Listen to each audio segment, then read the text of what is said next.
నారాయణం నమస్కృత్య నరం చైవ నరోత్తమం దేవీం సరస్వతీం వ్యాసం తతో జయముదీరయేత్. భీష్మ పర్వం ప్రారంభం.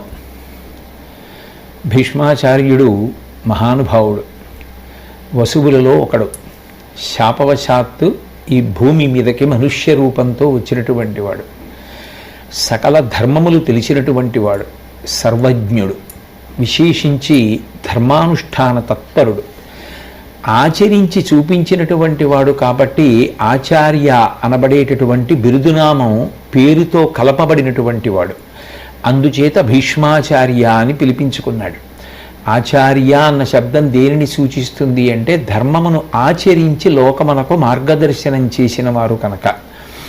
ఏ ఆశ్రమంలో ఉన్నవారు ఆ ఆశ్రమ ధర్మానికి కట్టుబడి లోకమునకు ఉదాహరణగా నిలబడినటువంటి మహాపురుషులు ఎవరుంటారో, ఎవరి యొక్క ఆచరణ ప్రమాణముగా ఇతరుల చేత స్వీకరింపబడుతుందో అటువంటి వారిని ఆచార్య శబ్దము చేత పిలుస్తారు. అందుకే శంకరాచార్య, ద్రోణాచార్య, భీష్మాచార్య, కృపాచార్య, ఈ ఆచార్య శబ్దము రావడానికి కారణం వారు ధర్మమును ఆచరించిన వారు అని గుర్తు. కాబట్టి అటువంటి ధర్మాచరణమునకు సంబంధించినటువంటి ప్రధానమైనటువంటి ఇతివృత్తాన్ని స్వీకరించి లోకానికి అందించినటువంటి మహాపురుషుడైనటువంటి వాడు వ్యాసుడు. ఆ వ్యాసుడు ఎవరో కాదు, సాక్షాత్ నారాయణుడు. వ్యాసో నారాయణ స్వయం. ప్రతి యుగమునందు ఆయా జీవుల యొక్క ఆయుర్దాయాన్ని దృష్టిలోకి తీసుకొని ప్రత్యేకించి మనుష్యులు ఎంత ఆయుర్దాయాన్ని పొంది ఉంటారు అన్నదాన్ని దృష్టిలో ఉంచుకొని వేదము ఎంతవరకు చదవగలుగుతారో చూసి దానిని బట్టి వేద విభాగం చేస్తూ ఉంటాడు ఆయన. వ్యాస అనేటటువంటిది నిజానికి ఒక పదవి, దానిలోకి వచ్చి కూర్చుంటూ ఉంటారు. అది ఎవరో కాదు, నారాయణుడే వస్తూ ఉంటాడు. అటువంటి వ్యాస భగవానుడి గురించి చెప్తూ ఒక మాట అంటారు, నమోస్తుతే వ్యాస విశాల బుద్ధే పుల్లారవిందాయత పత్రనేత్ర ఏనత్వయా భరతతైలపూర్ణ ప్రజ్వాలితో జ్ఞానమయ ప్రదీప అంటారు. ఆయన మనందరి కొరకని మహాభారతాన్ని అందించాడు. వేదాన్ని మనం అందరం చదువుకోలేమేమో, వేదము చేత ప్రతిపాదింపబడినటువంటి ధర్మాన్ని తెలుసుకుని ఆ ధర్మము చేత అర్ధకామములను సమన్వయం చేసుకోవడంలో వైక్లభ్యం పొందుతామేమోనని పంచమ వేదమైనటువంటి భారతాన్ని లోకానికి అందించి భారతాన్ని చదువుకోవడం ద్వారా పురుషార్థ సమన్వయం చేసుకోమని జాతికి వెలుగుని ప్రసరించినటువంటి మహానుభావుడు ఆ వ్యాస భగవానుడు. అటువంటి వ్యాస భగవానుడు యుద్ధం ప్రారంభమవుతోందనగా ధృతరాష్ట్ర మహారాజు యొక్క అంతఃపురానికి వచ్చాడు. వచ్చి మాట్లాడుతూ, కాలంబగుటయు నృపులకు నాలము సమకూరి దీని కడలకు మది నీవాలోకింపంగంవలసిన నీలోనికి దివ్య దృష్టి ఇచ్చెద పుత్రా అన్నాడు. లోకంలో రాజులందరికీ కూడా కాలం తీరిపోయింది. ఆ కాలం తీరిపోయినటువంటి కారణం చేత ఆలము సమకూరే ఇంత భయంకరమైనటువంటి యుద్ధం ప్రారంభమవుతోంది. కాబట్టి ఈ యుద్ధము ప్రారంభమవుతోంది, ఇంతమంది మడిసిపోతారని చెప్పి, ఓ ధృతరాష్ట్ర మహారాజా, దీనికి అడలకు మది, నువ్వు మనసులో దీని గురించి చింత పెట్టుకోకు. నీవు ఆలోకింపంగవలసిన నీ లోనికి దివ్య దృష్టి నిత్యద పుత్ర. ఒకవేళ నువ్వు ఈ జరగబోతున్నటువంటి కురుక్షేత్ర సంగ్రామాన్ని చూడాలని అనుకుంటే నీకు నేను దివ్య దృష్టిని ఇస్తాను. ఆ దివ్య దృష్టి చేత నువ్వు జరుగుతున్నటువంటి యుద్ధాన్నంతటినీ కూడా చూడవచ్చు. ఇది సనాతన ధర్మంలో ఒక అద్భుతమైనటువంటి విషయం. లౌకికంగా మనందరికీ నేత్రాలు ఉంటాయి. ఆ నేత్రాలతో ఏదో కొంతవరకు ఎదురుగుండా కనపడినటువంటి విషయాన్ని మాత్రమే చూడగలం తప్ప నిజానికి ఆ కంటితో మనలోనే ఉన్నటువంటి దివ్యమైన వస్తువుని తెలుసుకోవడం సాధ్యం కాదు. అంతర్ముఖ సమారాధ్య బహిర్ముఖ సుదుర్లభ అంటారు లలితా సహస్రంలో పరదేవత గురించి మాట్లాడుతూ. నిజానికి ఆవిడ బయట వెతికితే దొరికేది కాదు, లోపలే ప్రకాశిస్తూ ఉంటుంది. ఆ లోపలికి వెళ్ళడానికి ఈ కంటికి ఉన్నటువంటి శక్తి చాలదు. ఈ కన్ను ఎదురుగుండా ఉన్నదాన్ని మాత్రమే చూపించగలుగుతుంది. అట్లా కాకుండా తాను చూడని విషయాన్ని, జరగని విషయాన్ని కూడా చూసి తెలుసుకోగలిగినటువంటి శక్తిని తపస్సు ద్వారా ఋషులు సాధించారు. మనం సాధించలేదు కాబట్టి వేరొకడు సాధించలేడు, అది సాధించడం సాధ్యం కాదు అనడం అన్యాయం. ఎందుకని అంటే నేను వైద్య వృత్తిని అవలంబించలేదు కనుక, నేను వైద్యశాస్త్రాన్ని చదువుకోలేదు కనుక లోకంలో వైద్యుడు ఉండే అవకాశం లేదు అనడం ఎంత అమాయకత్వంతో కూడుకున్నదై ఉంటుందో, నేను అటువంటి తపస్సు చేయలేదు కాబట్టి, అటువంటి తపస్సిద్ధి చేత దివ్య దృష్టి లాంటివి పొందలేదు కాబట్టి లోకంలో దివ్య దృష్టి ఉండే అవకాశం లేదనడం కూడా అలాగే ఉంటుంది. అది చేసినటువంటి మహానుభావులు అటువంటి శక్తిని సంతరించుకున్నారు. మహాత్ముల యొక్క జీవిత వృత్తాంతాలు చదివితే తెలిసేది అదే. అదే భారతదేశానికి నిజానికి గౌరవాన్ని తీసుకొచ్చింది. ఈ దేశ గౌరవానికి కారణం ఎవరు అంటే అటువంటి మహాత్ములు.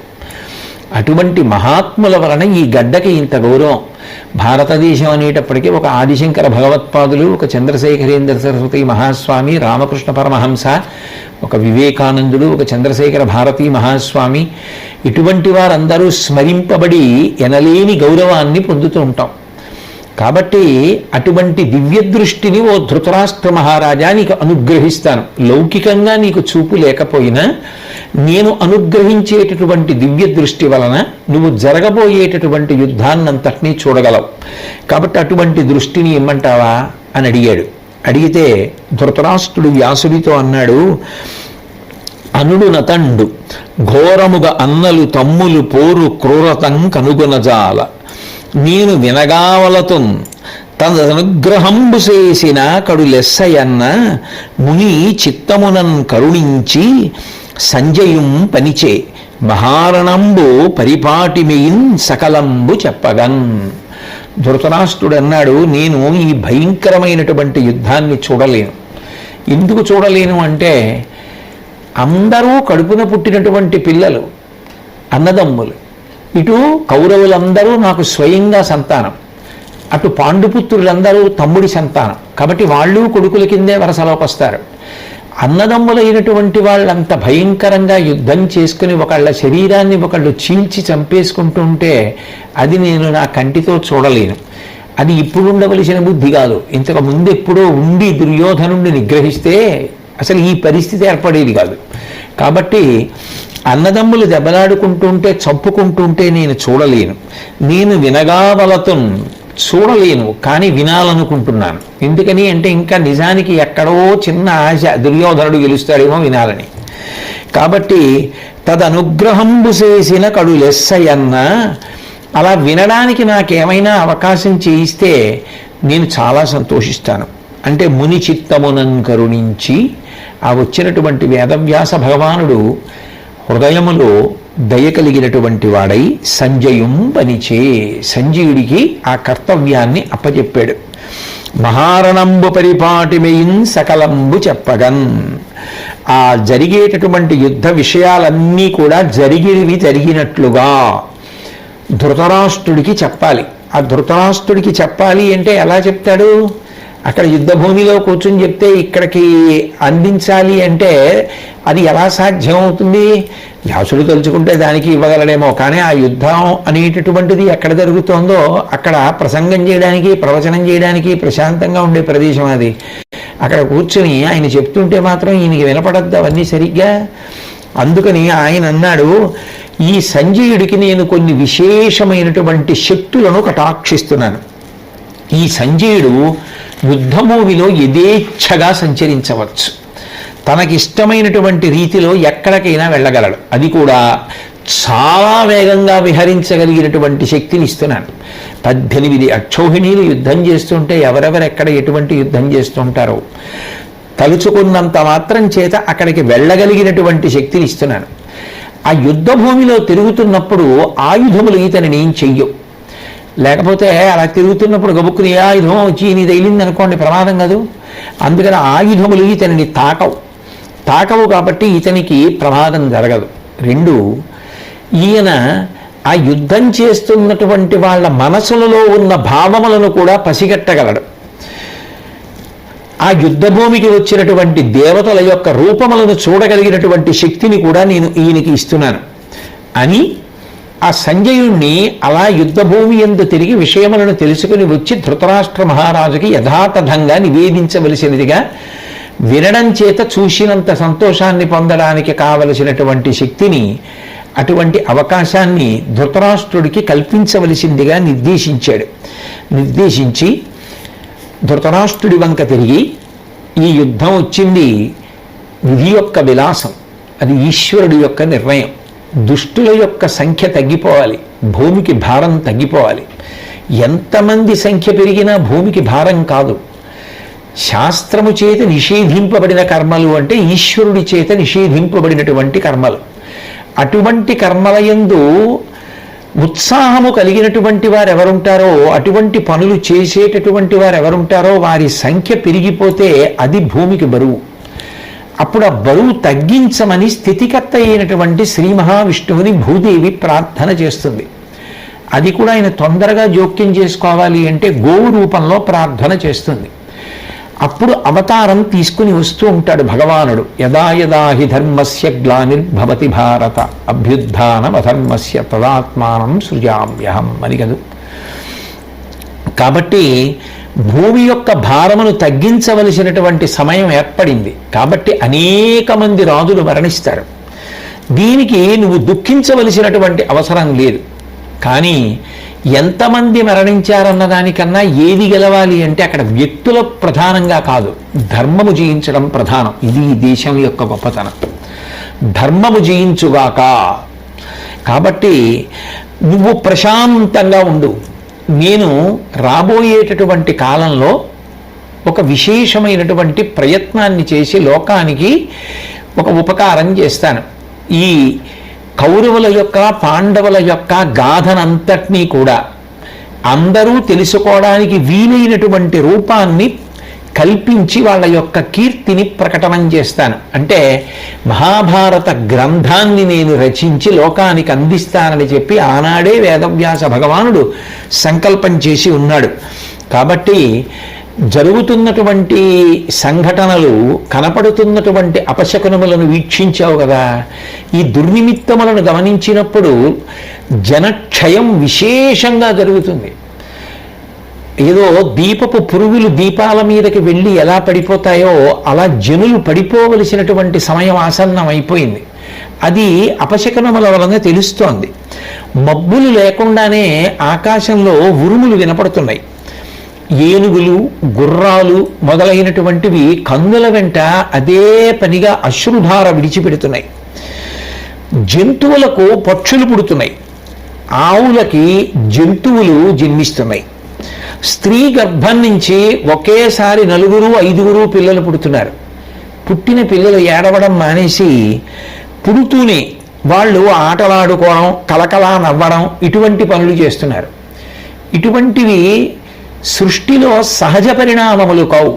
ఈ అసహజ పరిణామములు ఏదో ఉత్పాతములు జరుగుతాయనేటటువంటి వాటికి సంకేతములు. అలాగే చీకటి పడాలి, ఇంకా ప్రదోష వేళ అవుతోంది, సాయంకాలం దాటింది అనేటప్పటికీ చాలా భయంకరమైనటువంటి నల్లటి మబ్బులు కమ్మేస్తున్నాయి. చంద్రుడిలో ఉండేటటువంటి మచ్చ తలక్రిందులుగా కనపడుతోంది. ఎప్పుడూ కనపడే విధంగా కాకుండా పైభాగం కిందకి, కింద భాగం పైకి కనపడుతోంది. వీటన్నింటి వలన విశేషంగా జనక్షయం అయిపోతుందని, లోకులు శరీరాలు వదిలిపెట్టేస్తారని, నిత్తురు ఏరులై పారుతుందని తెలుస్తోంది. ప్రత్యేకించి కౌరవులు ఎక్కడ నివాసం ఉంటున్నారో వాళ్ళ యొక్క గృహాల మీద ఉండేటటువంటి జెండాల మించి పొగలు రేగుతున్నాయి, ఆయుధాలు మండుతున్నాయి. ఇటువంటి అపశకునాలు చాలా కనపడుతున్నాయి. కాబట్టి ఒకరు కాదు, అనేక మంది రాజులు మరణిస్తారు. ఇంతమంది రాజులు మరణించడానికి కారణం ఈ రాజ్యం కోసం ఏర్పడినటువంటి కాంక్ష. ధృతరాష్ట్ర, నీకు నేను అనేక పర్యాయములు హితోపదేశం చేశాను. నీ కొడుకులకు బుద్ధి చెప్పు అని చెప్పాను.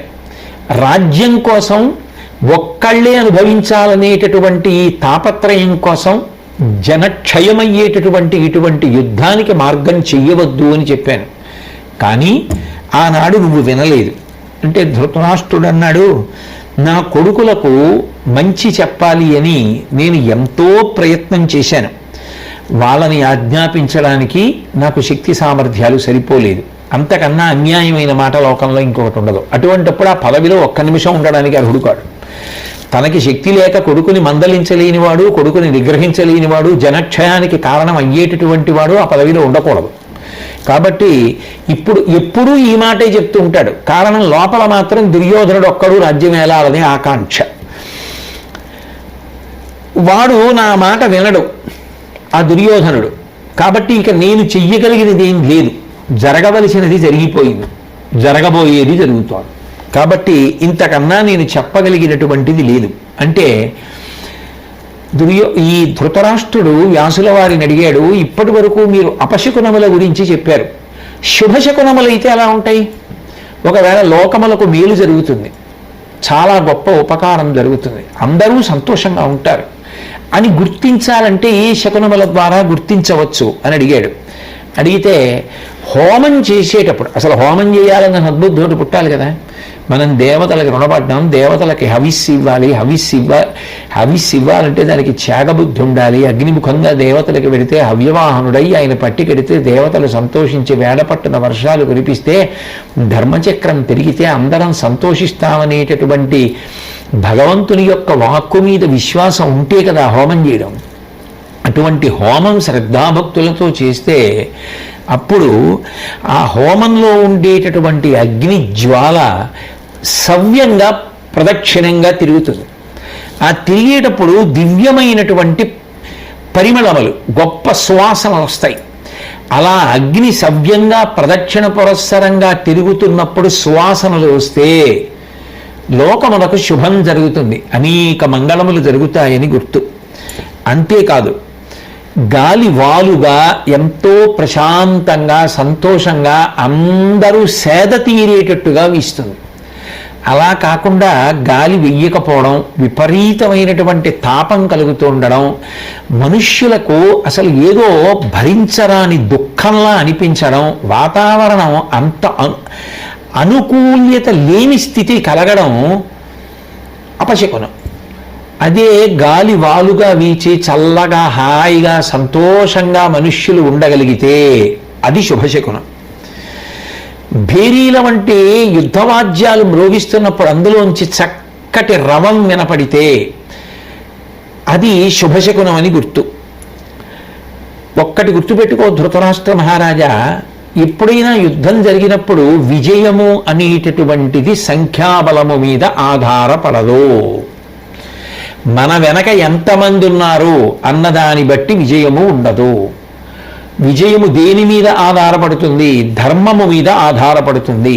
ఎవడు ధర్మాత్ముడో, ఎవడు ధర్మమును అనుష్ఠిస్తున్నాడో అటువంటి వాడి వైపు ఉన్నటువంటి పరిజనుల యొక్క సంఖ్య పరిమితమైనప్పటికీ వాళ్లే విజయమును సాధిస్తారు. ఎందుకనంటే ఒక చోట విజయము లభించాలి అంటే ఈశ్వరుడి యొక్క అనుగ్రహం ఉండాలి. ఈశ్వరుడి యొక్క అనుగ్రహమునకు ధర్మమే ప్రధానము. ఎక్కడ ధర్మానుష్ఠానం ఉంటుందో, ఎక్కడ ధర్మమును గురించినటువంటి ఆర్తి ఉంటుందో అక్కడే ఈశ్వర కృప విజయము కలుగుతాయి అని చెప్పి వ్యాస భగవానుడు సెలవు తీసుకుని వెళ్ళిపోయాడు.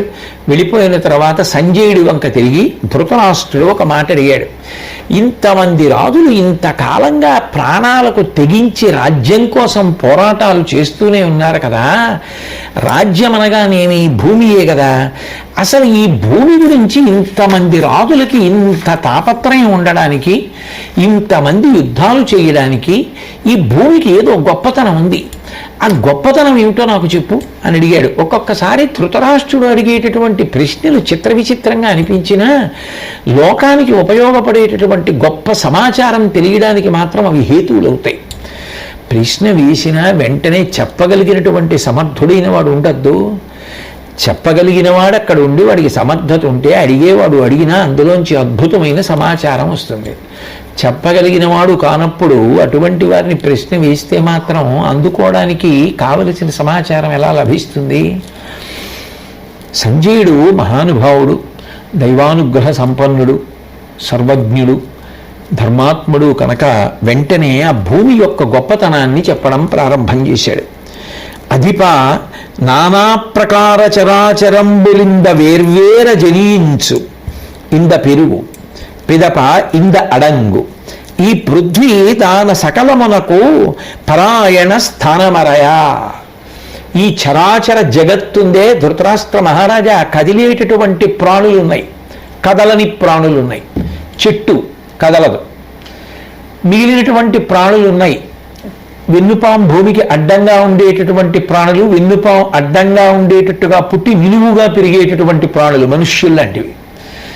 అలాగే అండజములు గుడ్డులోంచి పుట్టేటటువంటి ప్రాణులు, స్వేదజములు చెమటలోంచి పుట్టేవి, పేలువు మొదలైనటువంటివి, ఉద్భుజములు భూమిని చీల్చుకు పుట్టేటటువంటివి, జరాయుజములు మావితో పుట్టేటటువంటివి. ఇటువంటి ప్రాణులు ఎన్నో ఉన్నాయి. ఇందులో కొన్ని కదులుతాయి, కొన్ని కదలవు.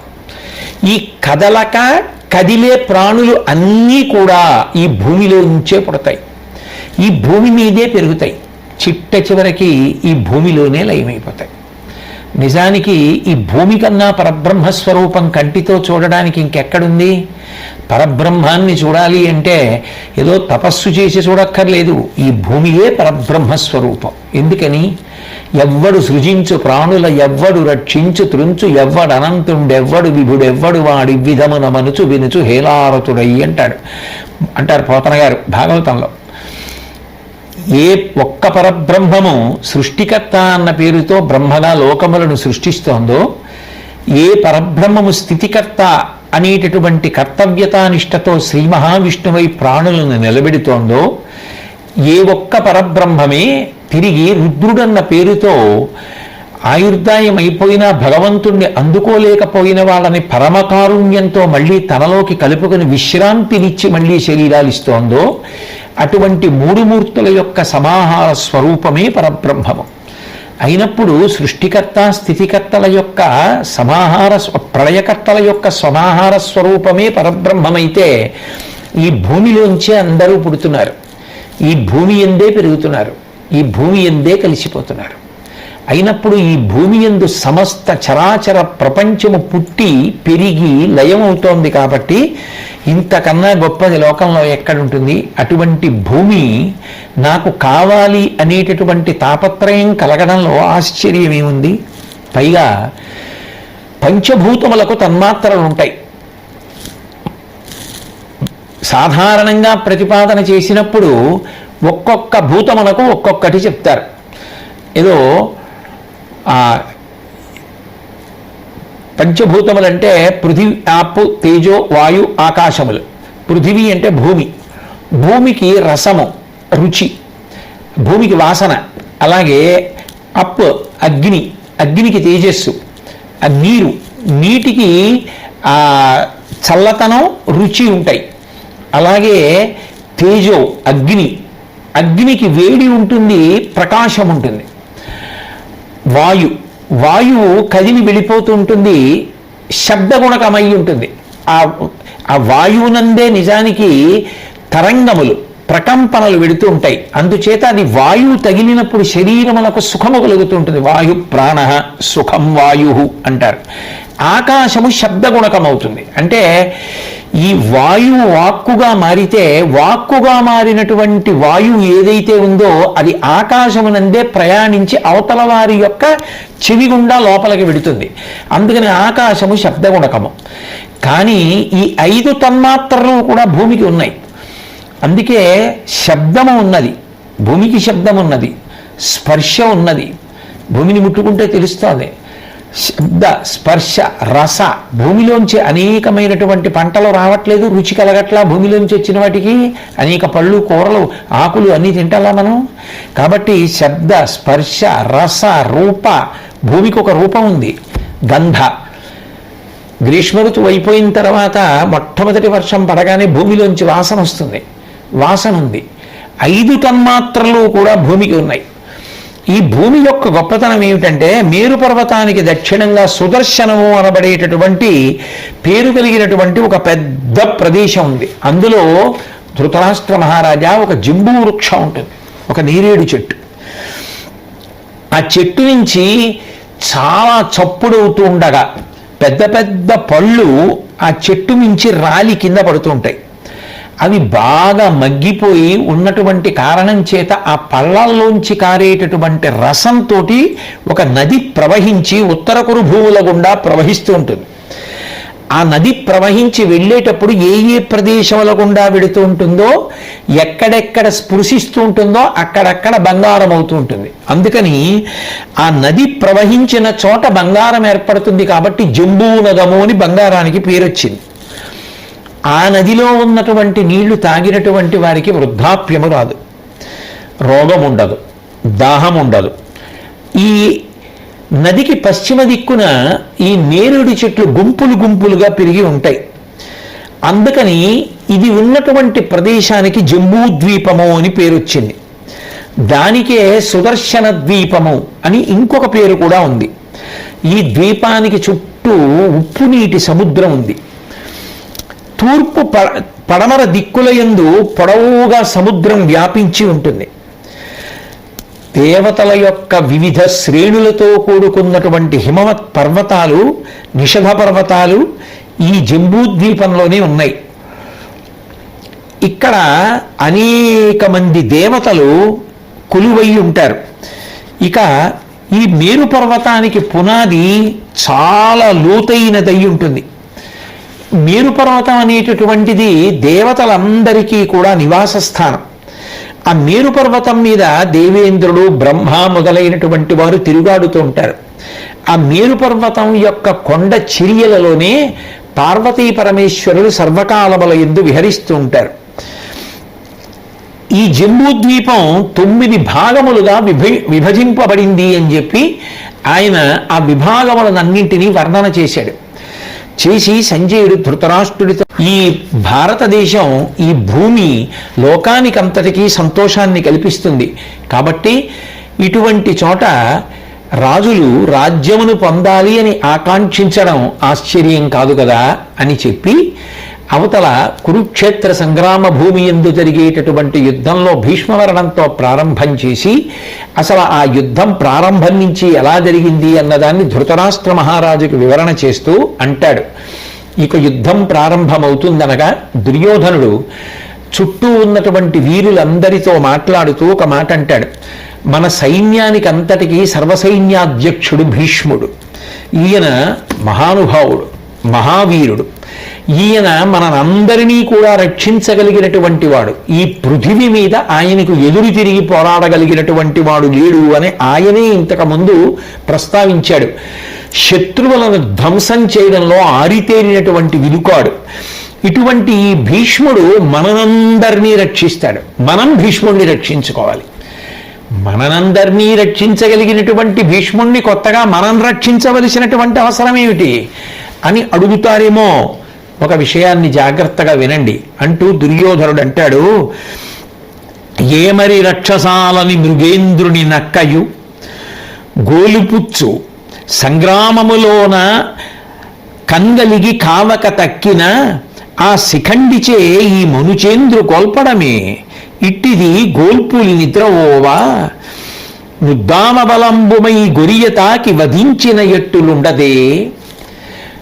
భీష్ముడు ఎంతమందితోనైనా నేను యుద్ధం చేస్తాను, కానీ శిఖండితో యుద్ధం చెయ్యను అన్నాడు. శిఖండి ఎవరో కాదు, అంబ ఎవరో కాదు, కేవలం భీష్ముణ్ణి చంపడం కోసమే అంత తపస్సు చేసి శిఖండిగా పుట్టింది అని మహాభారతం ఉద్యోగ పర్వంలో మనం వినడం జరిగింది.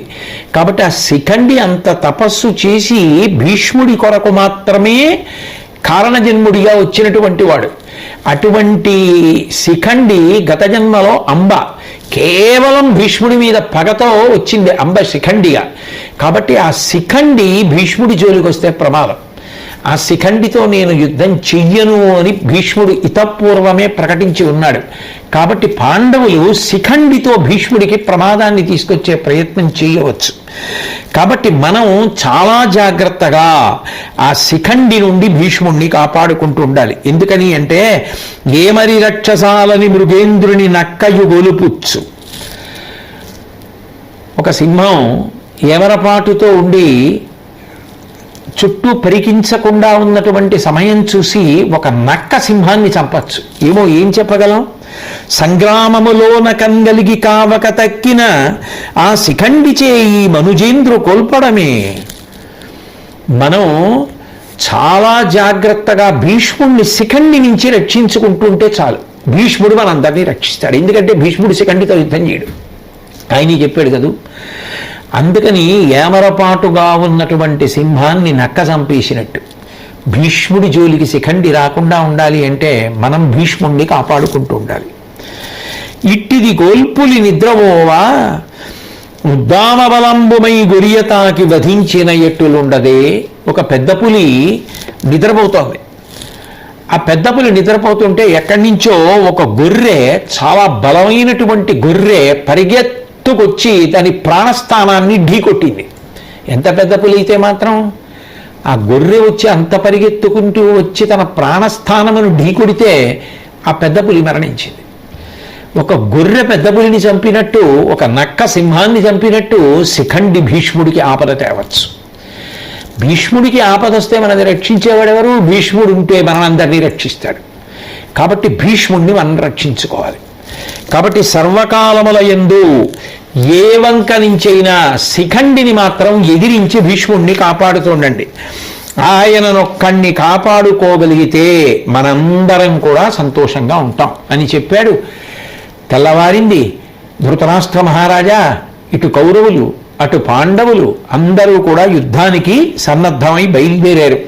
భీష్మాచార్యుడు సర్వసైన్యాధిపతి, కురుపితామహుడు, మహానుభావుడు, కారణజన్ముడు, ఇత పూర్వం వసువు, మహాజ్ఞాని, ధర్మానుష్ఠాన తత్పరుడు, శ్రీకృష్ణ పరమాత్మ అంతటి వాడి చేత పొగడబడినటువంటి వాడు, లోకమునకు విష్ణు సహస్రనామ స్తోత్రాన్ని అందించినటువంటి వాడు, స్వచ్ఛంద మరణాన్ని తండ్రి నుండి వరంగా గ్రహించినటువంటి వాడు, ఆజన్మ బ్రహ్మచర్యాన్ని నిర్వహించినటువంటి వాడు, గురువైనటువంటి పరశురాముడు కూడా ఎదుర్కోవడానికి సాధ్యం కానటువంటి దుర్నిరీక్షమైనటువంటి పరాక్రమం కలిగినటువంటి వాడు, ఈ భూమి మొత్తం మీద భీష్ముడితో నేను యుద్ధం చేస్తానని చెప్పగలిగినటువంటి ధైర్యం ఉన్నటువంటి రాజు లేనివాడు, అంతటి మహాపరాక్రమోపేతుడైనటువంటి భీష్ముడు యుద్ధానికి బయలుదేరుతున్నాడు. పరిధానంబును తేరు అశ్వములు చాపమున్ పరిస్ఫీత వజ్ర రుచి వ్యాప్త సువర్ణ తాళమయ చెంచత్కేతువున్ వర్ణముంగరమొప్పన్ తెలుపారు వెల్గొడుగుతో గంగాసుతుండా సుధాకరుడుంబూలి వెలింగే దర్పమసగన్ కౌరవ్య సైన్యాభికిన్. ఆ కురు సైన్యం అనేటటువంటి మహాసముద్రంలో ఆ భీష్ముడు ఒక పౌర్ణమి నాటి చంద్రుడు ఎలా ఉంటాడో అలా ప్రకాశించాడు. ఆయన కట్టుకున్నటువంటి వస్త్రాలు, ఆయన ఆహార్యం అంతా కూడా ధగ ధగ ధగ ధగ మెరిసిపోతోంది. ఆ పెట్టుకున్నటువంటి ఆభరణాలు, ఆయన తొడుక్కున్నటువంటి బట్టలు, ఆయన ధరించినటువంటి ఆ బాణములు పెట్టుకునేటటువంటి తునీరములు అన్నీ కూడా మెరిసిపోతుంటే చంద్రుడి యొక్క కాంతి ఎలా ఉంటుందో అలా ఉంది. ఇక రథానికి కట్టినటువంటి గుర్రాలు ఎప్పుడెప్పుడు యుద్ధభూమిలో వీరవిహారం చేస్తావా అన్నట్టుగా పరిగెత్తడానికి అంత సిద్ధంగా ఉన్నాయి. ధనస్సు వజ్రాలతో పొదగబడి ఉంది, మిరిసిపోతోంది. తాటి చెట్టు ఆయన యొక్క గుర్తు. ఆ తాటి చెట్టు బంగారంతో తయారు చేయబడినటువంటిది గుర్తుగా పతాకం మెరిసిపోతోంది. కట్టుకున్నటువంటి కవచం విశేషమైనటువంటి కాంతులీనితోంది. రథం మీద తెల్లటి గొడుగు ప్రకాశిస్తోంది. ఆయన తనంత తానుగా ఒక చంద్రబింబం ఆకాశంలో ప్రకాశిస్తే ఎలా ఉంటుందో అటువంటి ప్రకాశంతో ఉన్నాడు మహానుభావుడు. ఇక మిగిలిన వీరులు కాంచనమయ వేదికా కనత్కేతనోజ్వల విభ్రమం బొప్ప కలశజుండు కనక గోవృష సాంద్ర కాంతి కాంతధ్వజ విభవ విలాసంబు వెలయ కృపుడు మణిసింహలాంగూల మహిత కేతు ప్రభా స్ఫురణంబు మెరయంగ గురుసుతుండు రత్నశిలారశ్మి రాజిత కదలికా మహిమ శోభిల్లంగ మద్రవిభుడు వెడలి తమ తమ చతురంగ వితతులెల్ల ఉచిత గతి నుల్కొనంగ చేయుచు కడంగి సంగరోత్సవ సంభృతోత్సాహులగుచు నగుచు తగు మాటలాడుచు నడిచిరెలమి. మిగిలినటువంటి వీరులు వాళ్ళకి యోగ్యమైనటువంటి రథములను అధిరోహించి ఆ పతాకాలు ప్రకాశిస్తుండగా వెళుతున్నారు. ద్రోణాచార్యుల వారి యొక్క రథం మీద బంగారంతో నిర్మింపబడినటువంటి యజ్ఞ వేదిక ఆ పతాకం మీద గుర్తుగా ప్రకాశిస్తోంది. కృపాచార్యుల వారి యొక్క రథం మీద గోవు ప్రకాశిస్తోంది గుర్తుగా, ఆ జెండా మీద గోవు గుర్తుగా ప్రకాశిస్తోంది. అట్లాగే అశ్వత్థామ యొక్క రథం మీద ఉన్న జెండా మీద మణినిర్మితమైనటువంటి సింహపు తోక గుర్తుగా ఉంది. అట్లాగే రత్నాలతో కూడినటువంటి అరటి చెట్టు ఒకటి మద్రరాజైనటువంటి ఆ శల్యుడి యొక్క జెండా మీద గుర్తుగా కనపడుతోంది. ఇటువంటి చిత్ర విచిత్రమైనటువంటి పతాకములతో కూడుకున్నటువంటి పరమాద్భుతమైనటువంటి రథములెక్కి పెళ్లికి వెళుతున్న వాళ్ళు ఎంత సంతోషంగా మాట్లాడుకుంటూ ఉంటారో అలా మాట్లాడుకుంటూ పరమోత్సాహంగా వీరులందరూ కూడా యుద్ధానికి బయలుదేరి వస్తున్నారు. సింధు దేశాధిపతి అయినటువంటి మహావీరుడు జయద్రథుడు, కళింగరాజు భగదత్తుడు, అలాగే కురువీరులలో చాలా వృద్ధుడైనటువంటి బాహ్లికుడు, అతని కొడుకైనటువంటి సోమదత్తుడు, మనవడైనటువంటి భూరిశ్రవుడు, ముగ్గురు కలిసి యుద్ధానికి వస్తున్నారు. 3 తరాల వాళ్ళు. అంత ఉత్సాహంగా వాళ్ళందరూ యుద్ధానికి బయలుదేరి వస్తున్నారు. కాంభోజ దేశాన్ని పరిపాలించేటటువంటి రాజు సుదక్షిణుడు. ఇంతమంది యుద్ధానికి వస్తుంటే 10 అక్షౌహిణీల సైన్యం వీళ్ళందరితో కలిసి వెళ్ళింది. ఒక అక్షౌహిణీ సైన్యానికి దుర్యోధనుడు నాయకత్వం వహించి బయలుదేరి వస్తున్నాడు. మదపుటేనుగు మీద వస్తున్నాడు. పైన తెల్లటి గొడుగు ప్రకాశిస్తోంది. వజ్రాలతో కూడుకున్నటువంటి చామరాలు 2 పక్కలా కూడా ఆయనకి వీస్తున్నారు. రత్నాలు పొదిగినటువంటి సర్పము భుజంగము గుర్తుగా ఉన్నటువంటి పతాకం పైన ఆ రథం మీద ఎగురుతోంది. అటువంటి స్థితిలో అనేకమైనటువంటి ఆయుధాలు పట్టుకుని వీళ్ళందరూ బయలుదేరి వస్తున్నారు. బంగారు రంగులలో ఉన్నటువంటి కవచములను తొడుక్కుని ఉన్నారు. బల్లెములు పట్టుకున్నారు, పెద్ద పెద్ద సూదులు పట్టుకున్నారు, 2-3 నాలుకలు ఉన్నటువంటి సూదులు పట్టుకున్నారు, గండ్రగొడ్డళ్ళు పట్టుకున్నారు, చిల్లకోలలు పట్టుకున్నారు, ఇనప గుదియలు పట్టుకున్నారు, గదలు పట్టుకున్నారు, ధనస్సులు పట్టుకున్నారు, తుణీరములు పట్టుకున్నారు, ఖడ్గములు పట్టుకున్నారు, బాణములు పట్టుకున్నారు, రోకళ్ళు, వంకర కత్తెలు, వంకర కత్తులు, ఈటెలు, ఒకటేమిటి ఇన్ని రకములైనటువంటి ఆయుధములు. ఇన్ని ఆయుధములు పట్టుకుని అందరూ కూడా యుద్ధం అంటే ఒక క్రీడ అని భావన చేస్తూ అంత సంతోషంగా ఇంతమంది యుద్ధానికి బయలుదేరారు. ఆ బయలుదేరినటువంటి సమయంలో కురు సైన్యానికి సర్వసైన్యాధిపతి అయినటువంటి భీష్మాచార్యుల వారు దుర్యోధనుడి వంక చూసి, నీ మిత్రుడైనటువంటి కర్ణుడు మాత్రం నేను యుద్ధం చేసేటప్పుడు రావడానికి వీలు లేదు. అంతేకాదు, నేను యుద్ధం చేసినంతసేపు అతని కొడుకులు కాని, స్నేహితులు కాని, మంత్రులు కాని, బంధువులు కాని ఎవ్వరూ యుద్ధంలో పాల్గొనడానికి వీల్లేదు. వాళ్ళెవ్వరూ యుద్ధంలో పాల్గొనకుండా చూడవలసినటువంటి కర్తవ్యం నీది అని దుర్యోధనుడితో చెప్తే, నేను ఒక్కడనే యుద్ధం చేయగలనని మీ పౌరుష పరాక్రమాల మీద అంత నమ్మకంతో మీరు యుద్ధానికి సిద్ధపడి ఉండగా మాకు విజయానికి ఏమి కొరత, ఏమీ బెంగలేదు, పరమ సంతోషం, కర్ణుడు యుద్ధానికి రాడు అని చెప్పి బయలుదేరారు. భీష్ముడు మనుష్యాకారంలో ఒక గొప్ప వ్యూహాన్ని రచించాడు యుద్ధానికి. అందులో ముఖం పడమర దిక్కుకి తిరిగి ఉంది. ఆ ముఖ ద్వారం దగ్గర తాను నిలబడ్డాడు, ద్రోణాచార్యుల వారు నిలబడి ఉన్నారు. అంటే అసలు వాళ్ళిద్దరినీ దాటి అందులోకి వెళ్ళడమే ఎంత కష్టమో అర్థం అవుతుంది. ముఖం దగ్గరే భీష్ముడు, ద్రోణుడు, అట్లాగే కుడివైపున కృపాచార్యుల వారు. అసలు ఆయన అవధ్యుడు, ఆయన్ని చంపడమే సాధ్యం కాదు, అటువంటి వాడు కుడి పక్కన. ఎడమవైపు కృతవర్మ, ఇక శల్యుడు, వీళ్ళిద్దరూ ఎడమవైపున ఉన్నారు. ఆ వ్యూహానికంతరికి వెనుక వైపున బాహ్లికుడు కొడుకు సోమదత్తుడు, సోమదత్తుడి కొడుకు భూరిశ్రవుడు, వీళ్ళ ముగ్గురు ఆ వ్యూహానికి వెనక వైపు నిలిచారు. వ్యూహానికి మధ్యలో దుర్యోధనుడు, అతని తమ్ములు ఉన్నారు. 4 వైపులా ఇటువంటి వీరులను మోహరించి మానవాకారంలో ఉండేటటువంటి ఒక గొప్ప వ్యూహాన్ని రచించి భీష్ముడు యుద్ధానికి సిద్ధపడ్డాడు. పాండవులందరూ కూడా యుద్ధానికి బయలుదేరారు. ధర్మరాజు గారు యుద్ధానికి బయలుదేరితే ఎంతో గొప్పగా అక్కడ ఉండేటటువంటి బ్రాహ్మణులందరూ కూడా ఆయనకి ఆశీర్వచనం చేశారు. ఆకాశం వరకు ఆ సువాసనలు అన్నీ కూడా ఎగసి వస్తున్నాయి.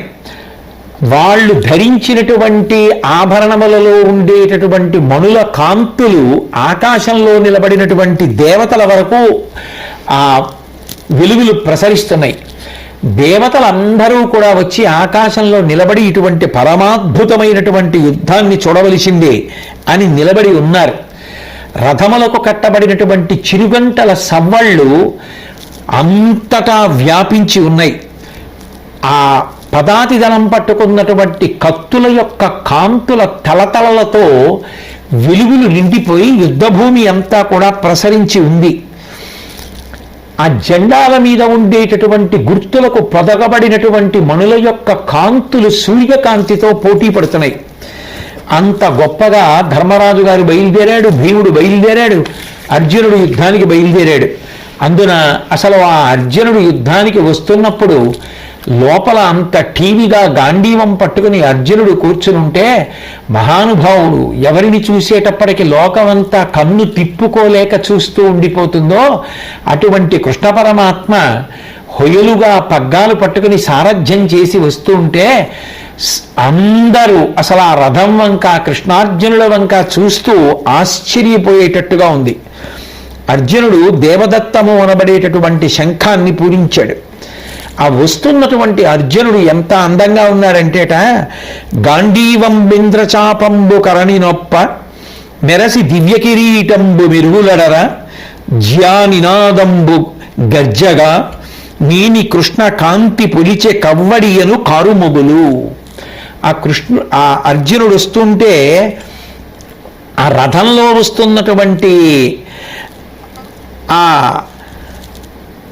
అర్జునుడి యొక్క రూపం, సారథ్యం చేస్తున్నటువంటి కృష్ణుడి కాంతి ఎంత వైభవోపేతంగా ప్రకాశించింది అంటే అసలు ఆ అర్జునుడే చూడ్డానికి నల్లటి మబ్బు ఎలా ఉంటుందో అలా ఉన్నట్టు.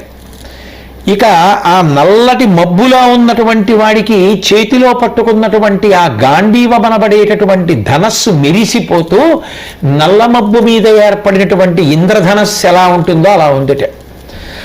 ఆ ఇంద్రధనస్సులో ఉన్నటువంటి గాంధీవాన్ని పట్టుకుని వస్తుంటే ఆయన పెట్టుకున్నటువంటి కిరీటంలోంచి వస్తున్నటువంటి మెరుపుల కాంతి ఆ నల్ల మబ్బు మీద వస్తున్నటువంటి మెరుపుల కాంతిలా ఉందిట.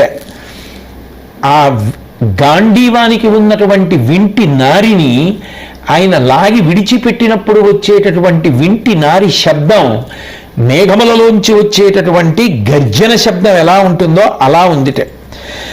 నల్లటి కాంతి కలిగినటువంటి వాడై శరీర కాంతి, ఒక నల్లటి మబ్బు ఇన్ని సోయగాలతో కలిసి ఆకాశంలో వస్తుంటే కంటికి ఎంత ఇంపుగా ఉంటుందో అర్జునుడు రథమెక్కి వస్తుంటే అలా ఉందిట. ఇక కవలైనటువంటి నకుల సహదేవులు కూడా సంతోషంగా మాట్లాడుకుంటూ యుద్ధానికి ఏదో ఒక క్రీడ కోసం వెడుతున్న వాళ్ళు ఎలా వెడతారో అంత టీవీగా అంత సంతోషంగా వస్తున్నారు. అట్లాగే అభిమన్యుడు, ద్రౌపదీదేవి యొక్క మిగిలినటువంటి కుమారులైనటువంటి ప్రతివింజుడు, శృతసోముడు, శృతకీర్తి, శతానీకుడు, శృతసేనుడు మొదలైనటువంటి వారు వస్తున్నారు. ఇక అర్జునుడి కుమారుడు సుభద్రయందు జన్మించినటువంటి అభిమన్యుడు ఎంతో సంతోషంతో, టీవీతో, పరాక్రమంతో, శౌర్యంతో, పట్టుదలతో, పగతో వస్తుంటే పాండవ సైన్యం అంతా కూడా వాళ్ళని చూసి ఎంతో ఆనందాన్ని పొందిందిట. వీళ్ళు చాలదన్నట్టు విరాట మహారాజు, శాత్యకి, చీకితానుడు మొదలైనటువంటి వారందరూ కూడా పాండవ సైన్యంలో బయలుదేరి వచ్చారు. ఘటోత్కచుడనేటటువంటి రాక్షసుడు భీమసేనుడి యొక్క కుమారుడు చేతిలో ఉన్నటువంటి త్రిశూలం మెరుగులు విరజిమ్మేటట్టుగా ఆకాశంలో తిప్పుతూ రాక్షస సైన్యంతో బయలుదేరి యుద్ధభూమికి వచ్చాడు. వృష్టజుమ్నుడు ముందుండి పాండవ సైన్యాన్ని అంతటినీ కూడా నడుపుతున్నాడు. ఇలా బయలుదేరి వస్తున్నప్పుడు ధర్మరాజు గారికి కుడి కన్ను అదిరింది, అంటే శుభశకునం. అంతేకాకుండా మరిన్ని శుభశకునములు కనపడ్డాయి. గాలి చాలా చల్లగా, వాలుగా, అనుకూలంగా వీచింది.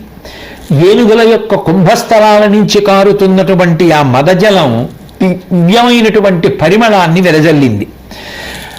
ఈ పరిమళము చాలదన్నట్టు వీరులు తమ శరీరానికి అలదుకున్నటువంటి అంగరాగములు ఏ ఉన్నాయో వాటి వాసనలు ఈ మద గజముల యొక్క చెక్కిళ్ల నుంచి స్రవించేటటువంటి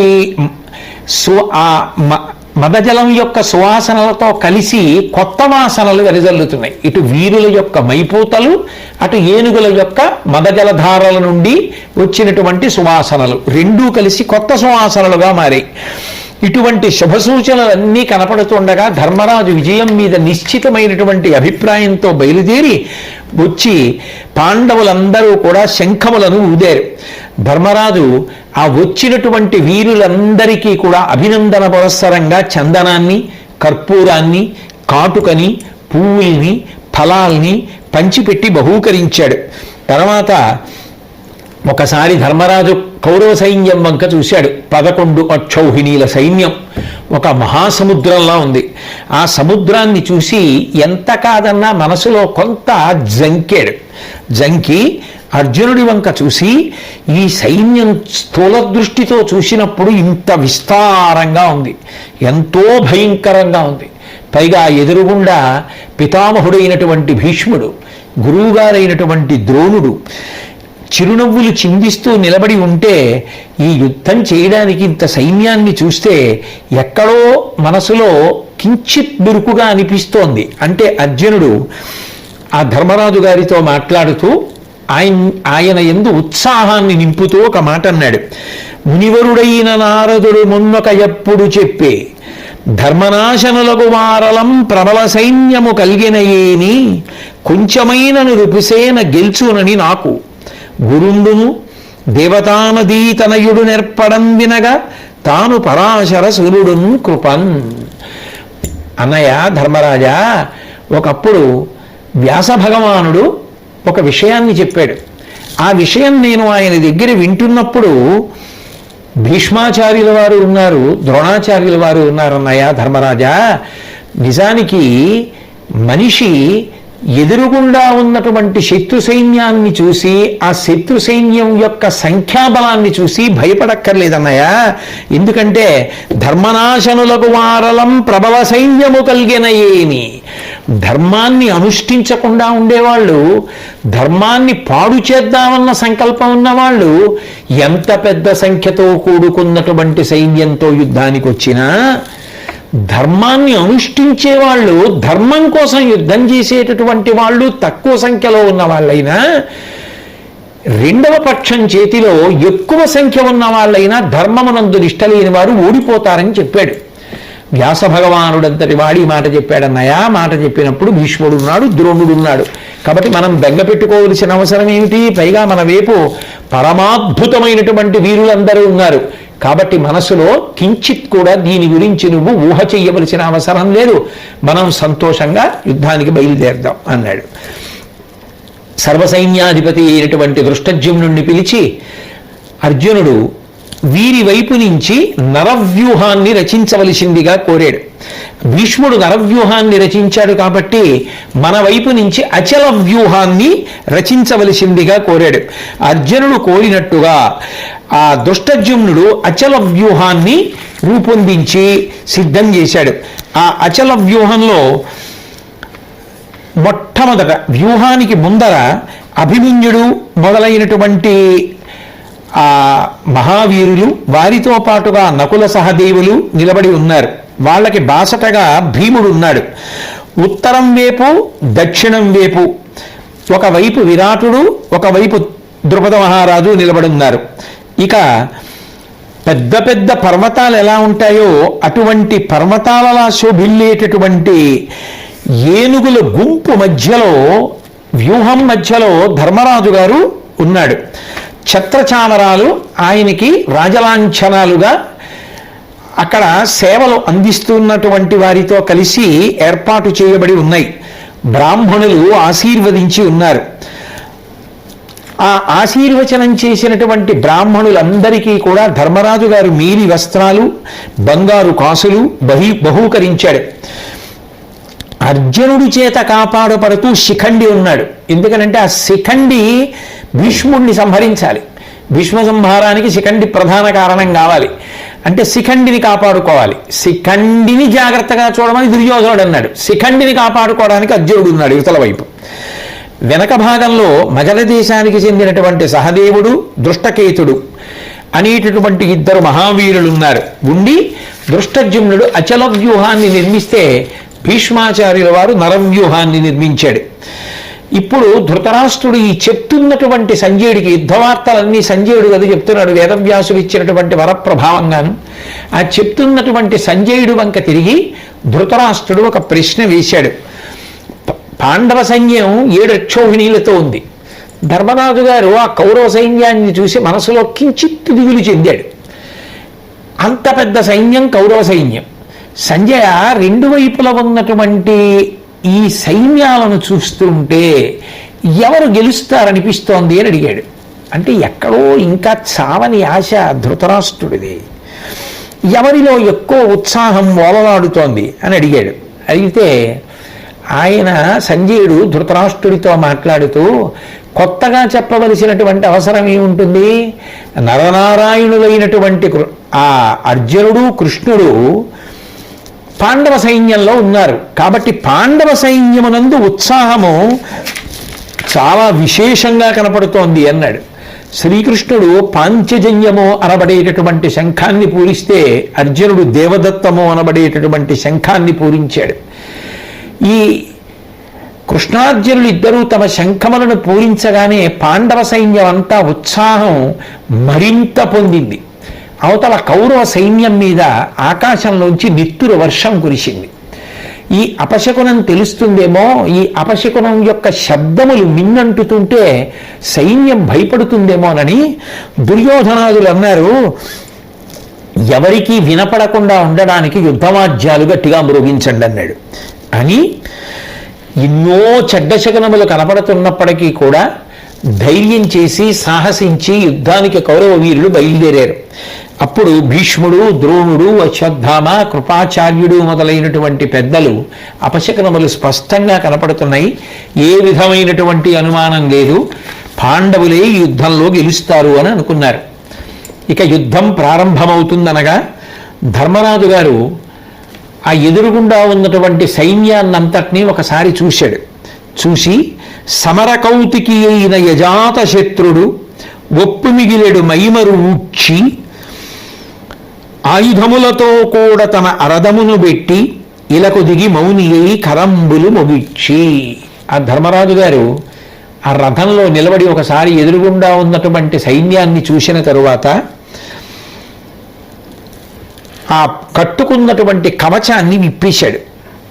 ఆయుధములన్నింటినీ కవచాన్ని రథంలో పెట్టేశాడు. భూమి మీదకి దిగాడు. మౌనంగా ఎవరితో మాట్లాడకుండా 2 చేతులు ఇలా పెట్టి నమస్కారం చేస్తూ పాదచారి అయి యుద్ధభూమిలో నడిచి వెడుతున్నాడు. ఆశ్చర్యపోయారు పాండవులందరూ.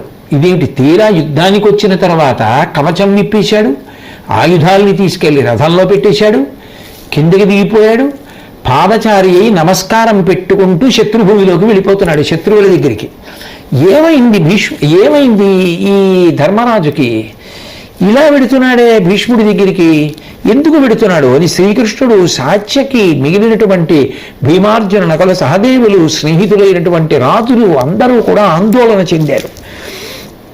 అప్పుడు భీముడు, మేము ఇంతమంది ఉండగా ఒక్కడు పాదచారి అయి దేనికి అట్లా వెడుతున్నాడు అన్నాడు.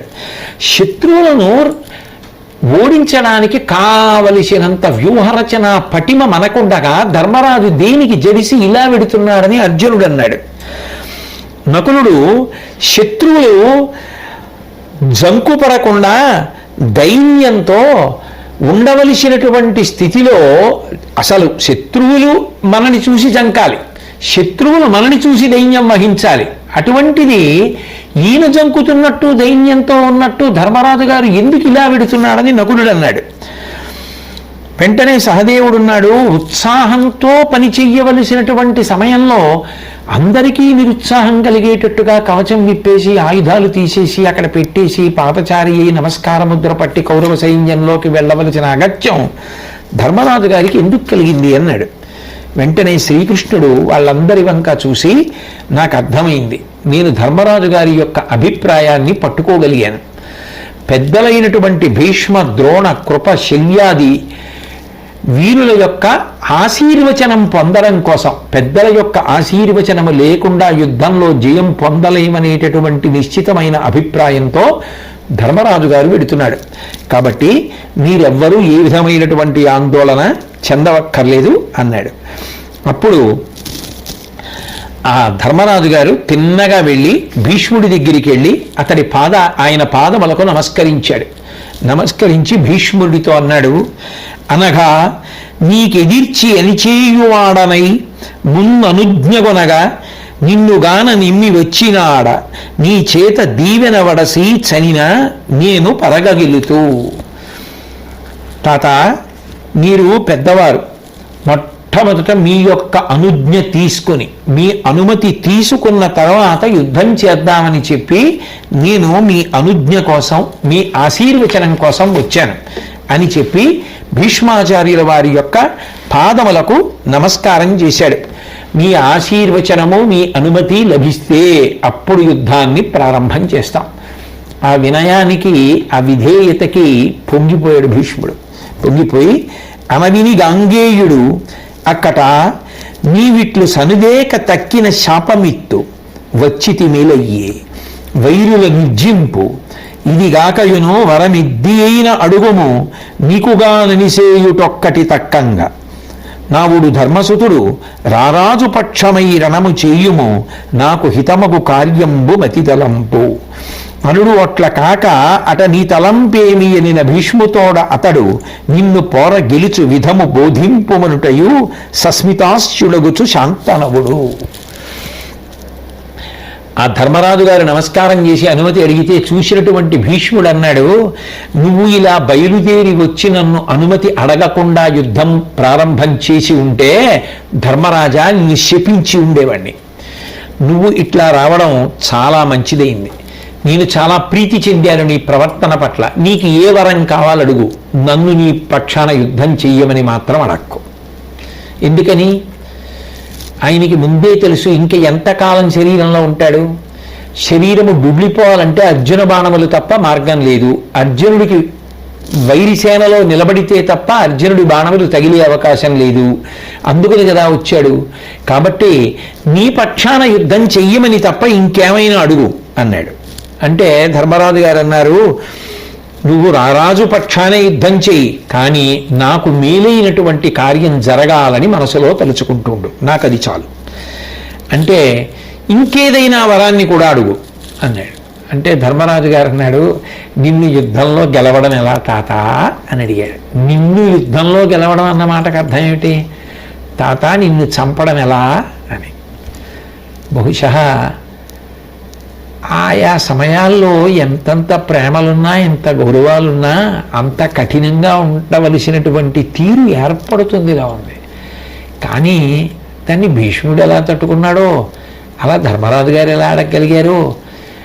ఆ యుద్ధాలు ఏమిటో నిజంగా ఒక్కొక్కసారి మాత్రం వీరొక కోణంలో ఆలోచిస్తే చాలా ఆశ్చర్యంగా ఉంటుంది. అడిగితే చిన్న నవ్వు నవ్వి భీష్ముడు అన్నాడు, దేవతలు కూడా నన్ను చంపలేరు, అది దేవతలకు కూడా సాధ్యం కాదు, ఇక మనుష్యుల మాట చెప్పడం దీనికి. కాబట్టి మనం ఒక్క విషయాన్ని గుర్తుపెట్టుకో ధర్మరాజా, నన్ను చంపగలిగిన వాడు లేడు. కానీ చుట్టరికంబునన్ మనసు సొచ్చి నన్ను కరగించి వేడినన్ దిట్టతనంబో విడిచి తీవ్రరణంబు కడంక దక్కి నీ పట్టిన ఆయుధంబు పెడబాసిన గాని వధింపబోల దట్టిట్టన కేగు ఇప్పరుస ఇంతక కాలము కదుదానికి. ఒక్కలా మాత్రం చనిపోతాను రా అబ్బాయి, నన్ను బంధుత్వం వల్ల మనసు కరిగేటట్టుగా చేసి మాట్లాడి నా మనసులోకి ప్రవేశించి ఆర్ద్రత ఏర్పడేటట్టుగా ప్రవర్తిస్తే, తీవ్రమైన యుద్ధం చెయ్యడం మానేసి నేను ఆయుధాన్ని వదిలిపెట్టేస్తే అప్పుడు మాత్రం నన్ను చంపేయచ్చు. ఆయుధం నా చేతిలో ఉన్నంతసేపు దేవతలు కూడా చంపలేరు. నేను ఆయుధం వదిలేయాలంటే ఒకటే మార్గం, బంధుత్వం అడ్డుపెట్టి నా మనసు కరిగిపోయేటట్టుగా ప్రార్థన చేస్తే నా అంత నేనుగా ఆయుధాన్ని వదిలేస్తాను. అలా ఆయుధాన్ని వదిలేయడానికి ఏం చెయ్యాలి అన్నది ఇప్పుడేం అవసరం, ఇప్పటికి ఇది జాలే, అంత అవసరమైనప్పుడు అప్పుడు తెలుసుకుందువు కానీ వీళ్ళు ఇంకా మాట్లాడకు, యుద్ధం చేయి అన్నాడు. అంటే కొన్నాళ్ళు చేయని, నా యుద్ధం నీకు బరువు అయిపోతుంది, బరువు అయినప్పుడు మళ్ళీ రా, వచ్చి అడుగు తాత ఎలా చచ్చిపోతావు అని, అప్పుడు చెప్తాను చంపేయి. ఏమి త్యాగమూర్తులండి, ధర్మం కోసం ప్రాణాలు వదిలిపెట్టేయడానికే సిద్ధపడ్డారే. అవతల పక్షంలో ధర్మం ఉందని తెలుసు, మరి అటే చేయొచ్చుగా. భీష్ముడు అటే వెళ్ళిపోతే ఇంక యుద్ధం ఎలా జరుగుతుంది, ఎవరిని చూసుకుని వస్తాడు దుర్యోధనుడు? అందుకని ఇటువైపే ఉండాలి, అది కూడా ధర్మం స్థాపించబడ్డానికి కారణమే అవుతుంది. అధర్మాత్ములందరూ మడిచిపోతారు కదా. 2, అర్జునుడు తప్ప తన్ని కొట్టగలిగిన వాడు లేడు, తన్ని చంపవలసినటువంటి శిఖండి అడ్డుపుట్టాడు, ఆ శిఖండి వైరి వర్గంలో ఉన్నాడు, అర్జునుడి పక్కన ఉన్నాడు బంధువు, కాబట్టి తను ఇటుంటేనే వీరస్వర్గాన్ని అలంకరించచ్చు, ఇంకెంతకాలం ఆ శరీరంలో ఉంటాడు, అది వదిలిపెట్టేయాలి ఇంకా ఆయనకి. అందుకని అటొచ్చాడు. కానీ బొత్తిగా ఇలా యుద్ధం మొదలు పెట్టగానే అలా శరీరం వదిలిపెడతాడా? తన పౌరుష ప్రతాపాలు ఏమిటో చూపించాలి, కర్ణుడికి తెలియాలి కదా ప్రత్యేకం. అందుకని కొన్నాళ్ళు చేయని, అంత బరువు అయిపోతుంది కదూ నా యుద్ధం, అప్పుడు రా, ఇప్పుడు ఎందుకు, అప్పుడు వచ్చి అడుగు, అప్పుడు చెప్తా ఎలా చంపేయాల. ఇటువంటి మహావీరులు, ఇటువంటి ధర్మాత్ములు, ఇటువంటి త్యాగధనులు, శరీరాన్ని కూడా తృణప్రాయంగా వదిలిపెట్టగలిగినటువంటి వారు, ధర్మం కోసం నిలబడగలిగినటువంటి వారు, శరీరేచ్ఛ లేనివారు, మహితాత్ములు పుట్టినటువంటి గడ్డ ఈ దేశం. కాబట్టి ఇప్పుడు దాని గురించి బెంగపెట్టుకోకు, వెళ్ళి యుద్ధం ప్రారంభించు అన్నాడు. వెంటనే గురువుగారు ద్రోణాచార్యుల వారి వంక చూశాడు ధర్మరాజు. వెళ్ళి వంగి ఆయన పాదములకు నమస్కరించాడు. యుద్ధం చేయడానికి అనుమతి కటాక్షించండి అని అడిగాడు. తప్పకుండా, నాకు విజయం కలగాలని కూడా ఆశీర్వదించండి అన్నాడు. నీకు విజయం కలగడానికి కొత్తగా ఆశీర్వచనం చేయవలసిన అవసరం ఏమిటి? నీ పలుపున కృష్ణ పరమాత్మ ఉన్నారు. కృష్ణ పరమాత్మ ఎక్కడ ఉంటారు, ధర్మం ఎక్కడ ఉంటారో అక్కడ ఉంటారు. ధర్మం ఎక్కడుందో అక్కడ విజయం కలుగుతుంది. ధర్మం నీ పక్షాన ఉంది కాబట్టే కదా ఆ కృష్ణుడు ఉన్నాడు. కాబట్టి తప్పకుండా విజయం సిద్ధిస్తుంది. ఇక నన్ను ఏ రీతిగా చంపాలని కదా నీ ప్రశ్న. ఎందుకంటే ద్రోణుడు కూడా ఉన్నంత కాలం పాండవులు గెలిచే అవకాశం ఏది? కాబట్టి మిమ్మల్ని ఎలా గెలవాలి అని అడిగితే, నాకు బాగా నమ్మకస్తుడైనటువంటి వ్యక్తి నా మనసు చాలా బాధపడేటటువంటి కీడుకు సంబంధించిన వార్త ఏదైనా చెప్తే నేను ఆయుధం వదిలిపెట్టేసి పడిపోతాను. అప్పుడు నా మీద బాణప్రయోగం చేసి చంపేయచ్చు. తప్ప నా చేతిలో ఆయుధం ఉన్నంత కాలం నన్ను నిర్జించలేరు ధర్మరాజా. అవతల వైపు నుంచి బాణం వేసి నన్ను కొట్టాలి అంటే నేను ఆయుధం వదిలేయాలి. నేను ఆయుధం వదిలేయాలి అంటే నా మనసు భరించలేనంత కీడు వార్త వినపడాలి. ఆ కీడు వార్త ఎవరన్నా చెప్తే యుద్ధంలో నమ్మను. పరమ నమ్మకస్తుడైన వాడు చెప్పాలి, చెప్తే వదిలేస్తాను. భీష్ముడు ఎందుకు యుద్ధానికి వచ్చాడో ద్రోణుడు అందుకే యుద్ధానికి వచ్చాడు. భీష్ముడు ఎందుకు చెప్పాడో ద్రోణుడు అందుకే చెప్పాడు. ధర్మం గెలవాలి కాబట్టి. ఏమి త్యాగమూర్తులు! గురువు చిన్నప్పటి నుంచి అంత విద్య నేర్పినవాడు యుద్ధానికి ముందు అలా అడగగలగడం, వాళ్ళు అలా చెప్పడం, అసలు నిజంగా ఏమి త్యాగమయ జీవితాలండి. ఏమి అద్భుతమైనటువంటి విషయం, ఎంత గౌరవం, ఎంత వినయం. అది వాళ్ళు చెప్పాలి తప్ప మనం గెలవగలిగిన వాళ్ళం. వాళ్ళకి ఆ భావన ఉంటే, వాళ్ళ ఆశీర్వచనం ఉంటే, వాళ్ళు అలా మనం గెలవాలనుకుంటే వాళ్ళని గెలవగలం అంతే అన్న నమ్మకం త్రికరణ శుద్ధిగా ధర్మరాజు గారికి ఉండడం, ఇవన్నీ నిజంగా ఎంత అద్భుతమైన విషయాలు. అందుకు కదా వింటే భారతం వినాలన్నారు. అట్లాగే కృపాచార్యుడి దగ్గరికి వెళ్ళి ఆయనకి నమస్కారం చేశాడు. చేసి, అయ్యా నాకు విజయం కలగాలి, మీరు ఎలా వధింపబడతారు అంటే, నేను అవధ్యుడను, వధింపబడను, కానీ విజయం మాత్రం నీకు కలుగుతుంది, నా ఆశీర్వచనం ఉంది. చాలదా? అటువంటి ఆశీర్వచనం కృపాచార్యుల వారు ఇచ్చారు. శల్యుడి దగ్గరికి వెళ్ళి నమస్కారం చేసి అనుమతిని అడిగాడు. అనుమతి ఇస్తున్నానన్నాడు. అయ్యా మీరు మరిచిపోకండి, కర్ణుడికి సారథ్యం చేసినప్పుడు కర్ణుడి మనసు విరిగిపోయేటట్టుగా నిరుత్సాహపడే మాటలు మాట్లాడి మాకు ఉపకారం చేయండి అన్నాడు. ధర్మరాజా, ఇది నువ్వు యుద్ధానికి ప్రయత్నాలు జరుగుతున్నప్పుడే నన్ను అడిగావు, నీకు వరం ఇచ్చాను, అట్లాగే కర్ణుడిని బాధ పెడతానని. తప్పకుండా కర్ణుడికి సారథినైనప్పుడు కర్ణుడి మనసు వికలమైపోయే మాటలు మాట్లాడతాను. దానివలన యుద్ధం మీద ఏకాగ్రత తగ్గిపోయిన కర్ణుడు అర్జునుడి చేత నిర్జింపబడతాడు. గంగబెట్టుకోకు, బయలుదేరన్నాడు. బయలుదేరి వచ్చినటువంటి ధర్మరాజు గారు రథాన్ని అధిష్ఠించాడు. రెండు పక్షాల ఉన్నటువంటి వీరులు యుద్ధానికి సన్నద్ధంగా ఉన్నారు. ధర్మరాజు గారు కవచం కట్టుకున్నాడు, ఆయుధాలు తీసుకున్నాడు. రెండు పక్షాలలో ఉన్నటువంటి వీరులు పరమ సంతోషంగా యుద్ధాన్ని ప్రారంభించడానికి సిద్ధంగా ఉన్నటువంటి ఆ సందర్భం దగ్గర ధర్మస్థాపన కొరకు భగవంతుని యొక్క ప్రయత్నము ఫలించేటటువంటి క్షణము ప్రారంభమైనటువంటి శుభవేళ మనం ఈనాటి ప్రవచనాన్ని పూర్తి చేద్దాం. రేపటి రోజు మిగిలినటువంటి విషయాన్ని పరిశీలనం చేసి కృష్ణ పరమాత్మ పలికించినంత మేర పలికి నేను విని మీరు ధన్యులమవుదాం. స్వస్తి.